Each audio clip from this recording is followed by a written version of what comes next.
Здравейте! Днес ви взимам от мен на една малко по-интересна среща с един от топ-феновете ни на Top Mobility, който има доста карания за последните няколко месеца. Хайде, елате сега с мен да ви запозная с него и да видим как ще ни разкаже.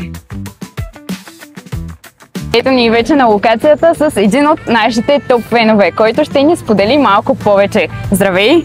Драго ми е да те видя. Може ли да се представиш на зрителите и да разкажеш малко повече? Аз съм Добромир, ползвам услугите на Top Mobility вече година и нещо, всъщност откакто съществува. А докъде ходиш най-често с велосипед? Най-често ходя да тренирам. Имам доста удобен паркинг пред вкъщи и пред фитнеса, така че съм заменил колата изцяло в тази насока. Страхотно и си много по-екологичен по този начин. Със сигурност, да.